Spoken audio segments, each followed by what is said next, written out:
So continue with our revision, and today we start with this paper. This one was done in the year 2024 June. So section A here, as always, you are supposed to read the case study, then you answer the questions that follow. So most of the time these are 4 questions, and so we have a case study about Kilimo Foods Limited. So this one is a food limited, or this one is a technological enabled food production company which is based in Nairobi. So it was started by James Kamau. So James Kamau is a guy who has knowledge in, or who is an expert in supply chain management. So it was started in the year 2004. And so the company offers market-based solutions using innovative business model through which farmers and buyers are connected, therefore creating a ready market. So once you read that one, you will understand all about Kilimo Foods Limited. So you are supposed to read this one so that you familiarize yourself with the case study, which is about the Kilimo Food Limited, and after that, and then you're supposed to go to the questions. So we start with the question 1. So a certain strategy has enabled the company to transit to a cashless system. Analyze the key factors the management may have considered in deciding to adopt the strategy. So the strategy here is a cashless system.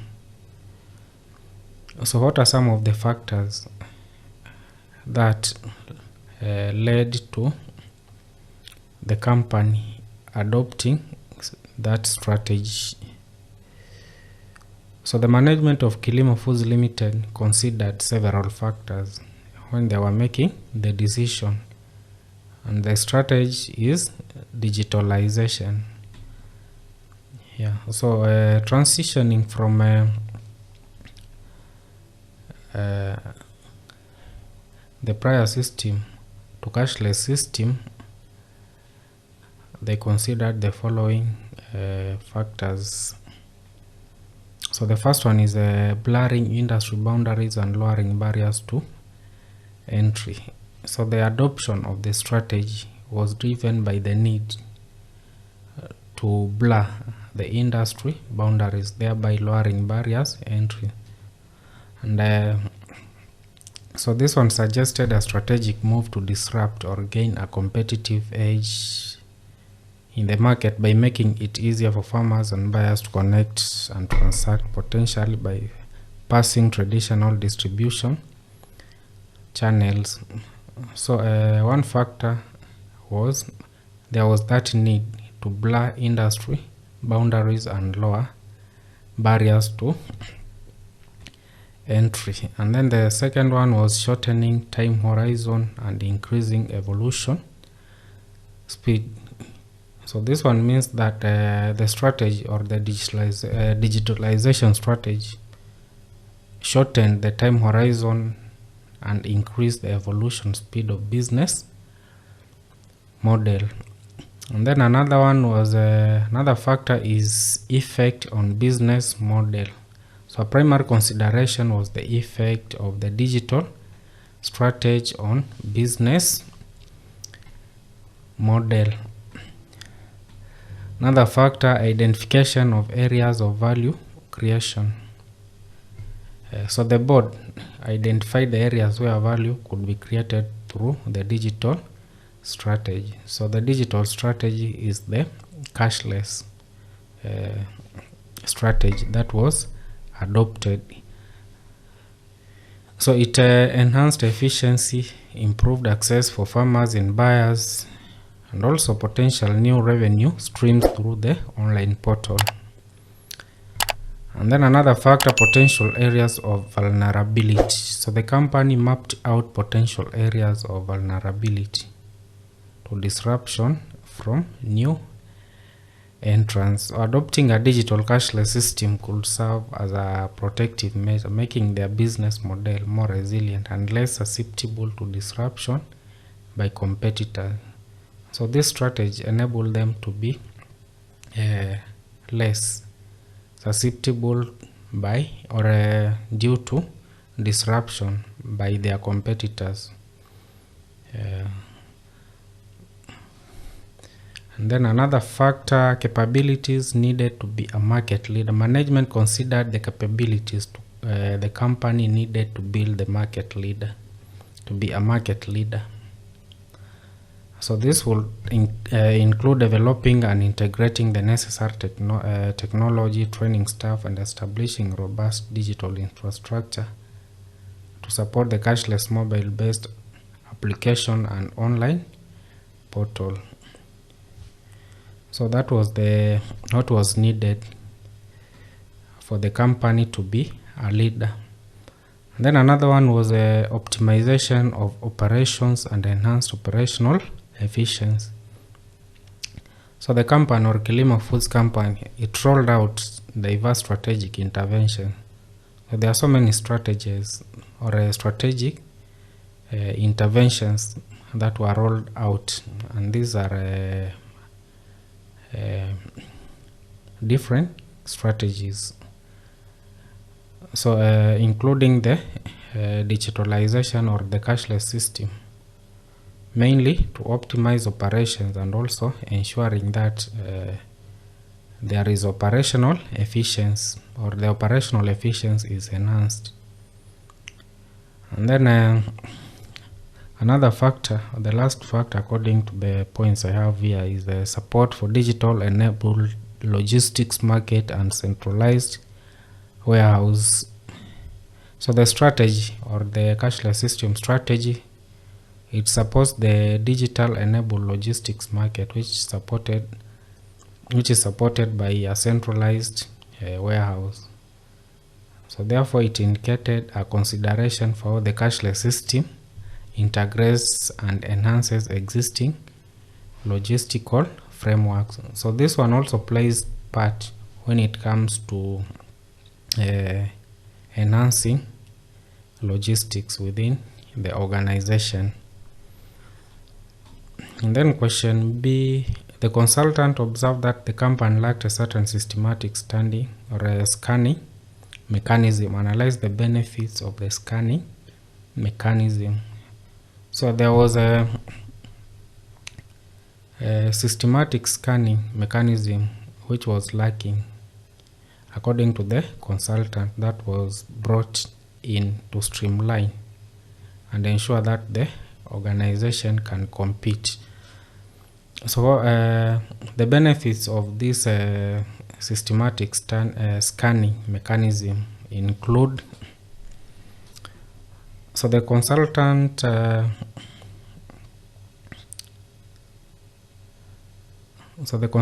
observed that Kilimo Foods Limited lacked a systematic mechanism for scanning the business environment, despite operating in a highly dynamic environment that necessitated continuous monitoring. So the organization was operating in an environment that was dynamic, meaning that the organization had to be flexible due to the changes. So the benefits of such scanning mechanisms include, so the question is asking about the benefits, which include a proactive identification of opportunities and threats. Yeah, so having that system will be able to scan the environment, identify emerging opportunities, new technology, market trends, and also being able to identify potential threats. For example, competitors or new competitors, regulatory changes, among others. So another benefit, informed decision making. So by continuously monitoring the internal and external environment, so the management will be able to understand the factors that influence its success, and therefore being able to make strategic decisions. Adaptability and responsiveness. So any organization that is operating in a highly dynamic environment, so continuous monitoring will enable the company to adapt quickly to changes. So rather than reacting belatedly. So this improves the company's responsiveness, market shift, and competitive pressures. Then another benefit is better prediction of internal and external factors. External factors, most of the time, very difficult to predict them. So having this scanning mechanism in place, at least you'll be able to understand their potential impact and also the probability. So for internal factors, e.g. organizational structure, corporate culture, and technological capability, so it allows for a more predictable assessment and strategic adjustment. So the external factors can include changes in rules and regulations. So these factors are very difficult for you to predict them, but at least having a mechanism in place, it gives you more knowledge about them. And most of the time, external factors very hard for you to control, but at least if you have an understanding of their potential impact, then you can put mitigation strategies in place. And then have a competitive advantage.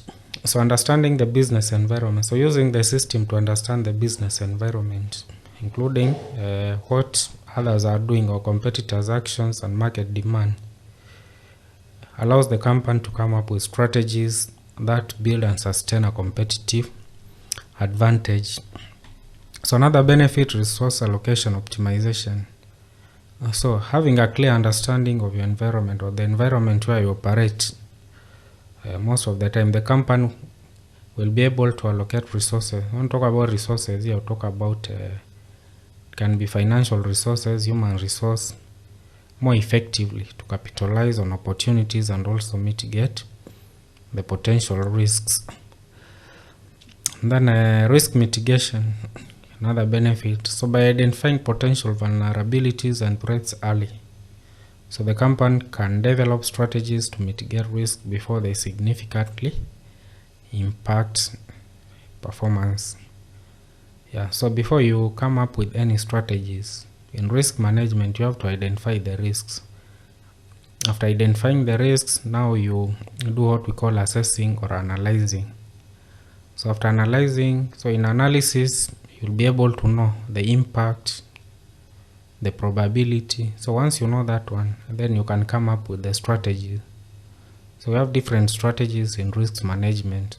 So you can accept the risk, you can transfer the risk, and you can avoid the risk. So all these are strategies which are used when it comes to risk management. And then strategic alignment.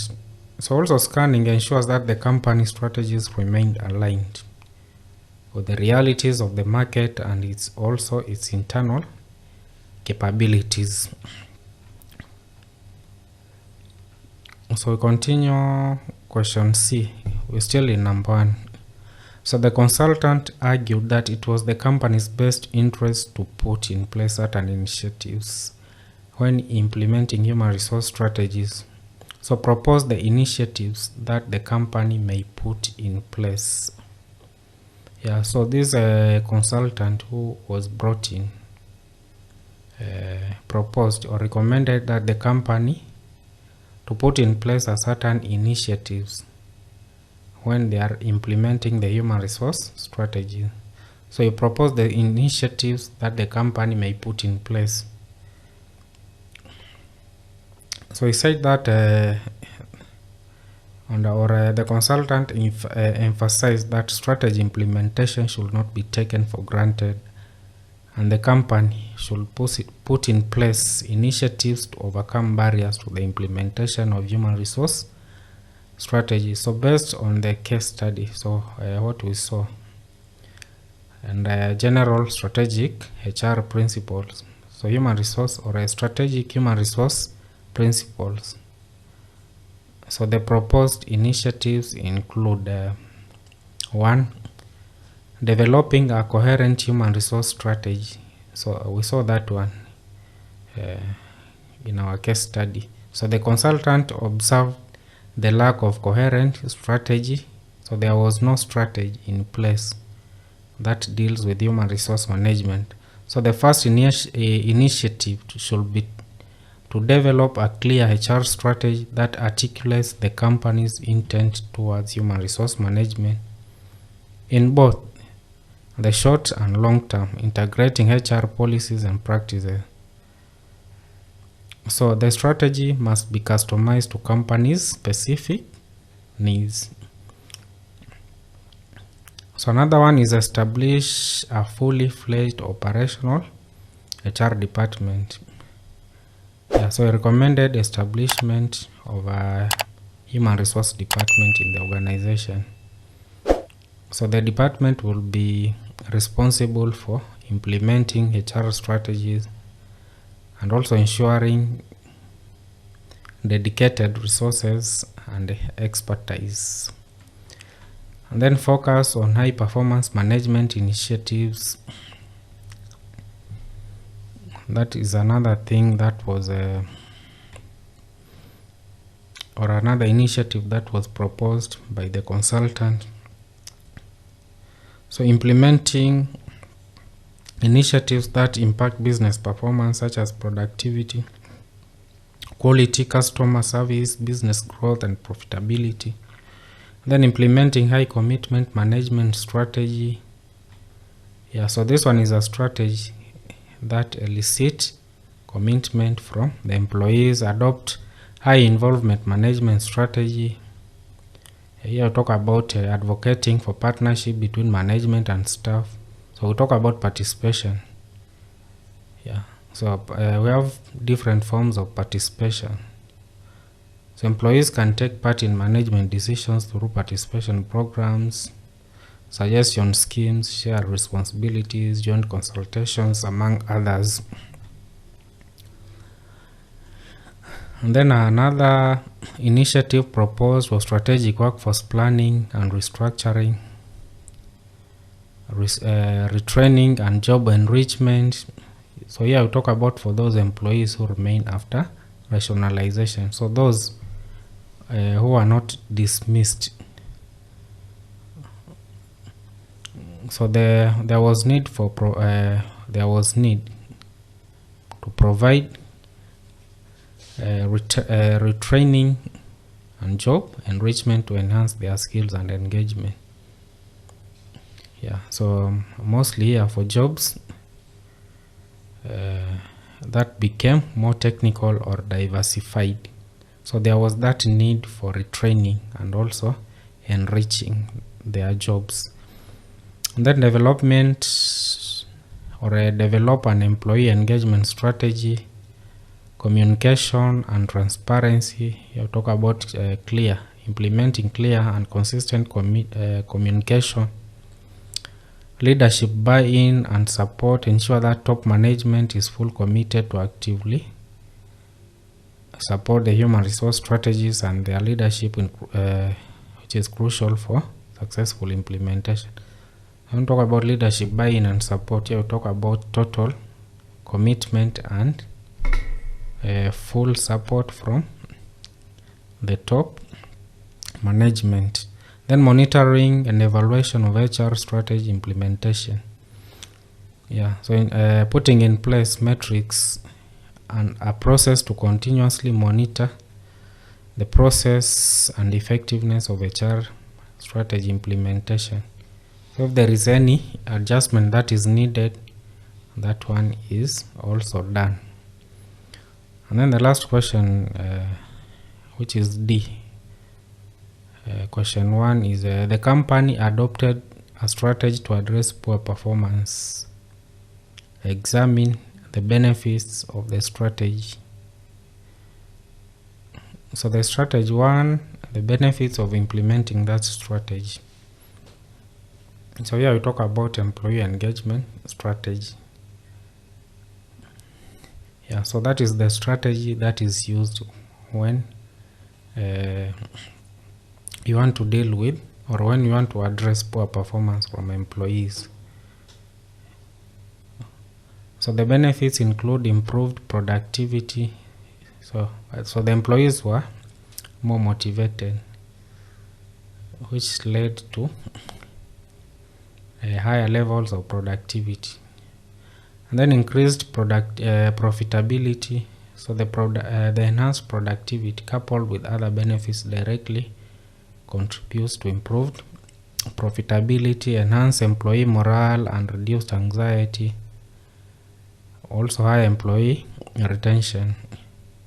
So here we talk about the employees staying in the organization, not leaving. Talk about reducing the labor turnover. Strong organizational culture. So here we talk about cultivating a more positive culture from the employees. Improvement in innovation and creativity.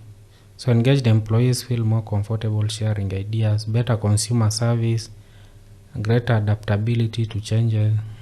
Yeah, so the engaged employees, or the engaged workforce, is more resilient and adaptable to changes. Enhanced employer brands. So you talk about the image of the company. So it becomes very easier.